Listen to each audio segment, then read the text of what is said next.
ណែសម្លាញ់ព្រានអ្នកមានការអ្វីទៅបាញ់ដំរីព្រោះក្តីតោមនោះឬព្រោះត្រូវការដោយទ្រព្យរបស់ឬកិច្ចទាំងអស់ព្រោះគេប្រើមកសម្លាញ់ព្រានអើយយើងមិនបន្ទុះត្រូវសបាញ់ឃ្លុះក៏យើងមិនសោកអំពើអ្នកធ្វើជាកម្មទៀតថោកសូមអ្នកប្រាប់មកតើព្រោះហេតុអ្វីព្រានសោនុត្តរៈពោលនឹងដំរីឆាត់តន់បពិតដំរីដល់ចម្រើនហើយមិនមែនខ្ញុំឡើយគឺព្រះក្សត្រីស្រីស្រស់ស្រង្គីនាដែនកាសីមានព្រះសវន័យដោយក្តីប្រាថ្នាព្រះនាងទេវីនាមសុផតទីដែលគេបូជាក្នុងរាជវង្សាសបិនឃើញអ្នកហើយប្រាប់ខ្ញុំថាយើងនេះត្រូវការភ្លុកគូរាំងសីដំរីឆាត់តន់បរិច្ចាគភ្លុកបំពេញព្រះបារមីព្រះរាជបុត្រីប្រកាសដឹងថាគូនៃភ្លុកណានោះរាច្រើនក្រៃរបស់បៃតាជីតាយើងនៃតែនេះស្រីថ្លៃមានក្តីវិរោធ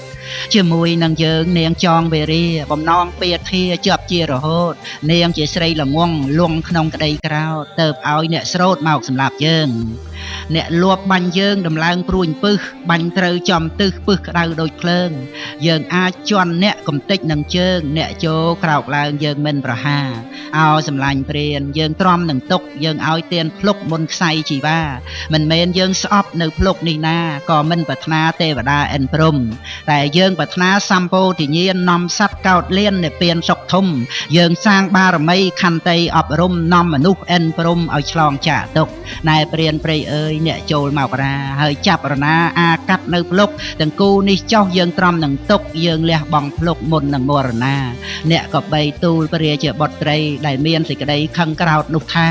ស្ដេចដំរីសបានស្លាប់ហើយណានេះគូតន្តានៃគុជសានោះបពិតពនាងសូមយាងទទួលដំរីមុនដួលស្រស់ស្រួលសន្តោសបរិច្ចាគនៅភ្លុកឥតមានបន្ទុះប្រាថ្នាឲ្យលុះពោធិញ្ញាណថ្លៃថ្លា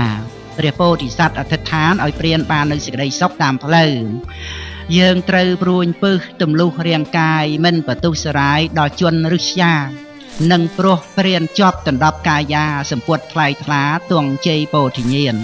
បើសេចក្តីនេះជាការមែនពិតយើងសូមតាំងចិត្តសច្ចាធិដ្ឋានក្នុងព្រៃដែលមានពេលមរឹកសាមានសូមកុំរំខានដល់ព្រានឡើយណា